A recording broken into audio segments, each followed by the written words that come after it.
what do you take out of the game? I asked this of Collinsworth because we all want something portable. We all want to know who's making the Super Bowl, who's making the playoffs, who's going to be in a bye week. I mean, what do you actually remove from a game that had 105 points and everything except a special teams defense? A special teams touchdown last night. You have to be able to score points to win this league. And I know once the playoffs come, teams will play small ball, which will try to shorten the game a little bit. But I know being with the Rams, no one wants to go down to New Orleans and play, right? They don't want to have to go to the Bayou. So you're hoping New Orleans stumbles and loses a game so that you can get the 1 seed. And then in the AFC, I mean, watching what the Chiefs were able to do, I don't know if there's any team that can score like that. I know the Steelers can score, but, I mean, they were scoring at will whenever they wanted to. And the only times they didn't score, there was a turnover. Mahomes is incredible, isn't he? I mean, unreal. There's not an arm angle. There's not a body position.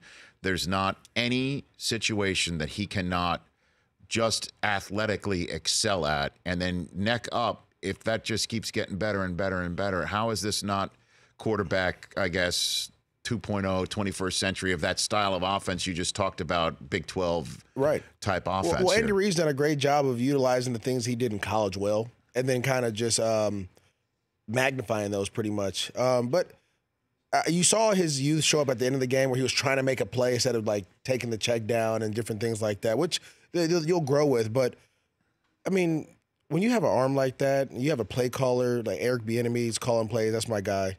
I got a bunch of texts from a lot of the guys on their staff who I played with, either in college or in the pros.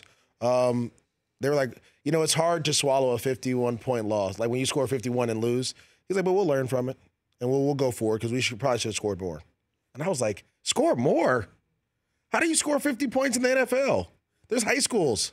They can't score 50 points. So, well, they did leave points on the field. They did. They gave points away. They made mistakes. Trent Dilfer, who I love and I follow, said that was bad football last night, that Sean Payton is sitting back and laughing because there were quarterbacks who made wrong decisions and that there were too many mistakes that a team like the Saints playing as they are playing right now would capitalize on against either of these teams in an NFC Championship game or a Super Bowl. Well, I think when you talk about Drew Brees, the one of his big attributes is he doesn't make that mistake. Rarely do you see him make that bad read or not throw the ball where it needs to be. So that's a different type of pressure. And when you get it, when the Rams face them again, they'll understand that. I mean, when they went down in the Bayou and we were watching the game, it was back and forth like this too. It was going to be 50-50.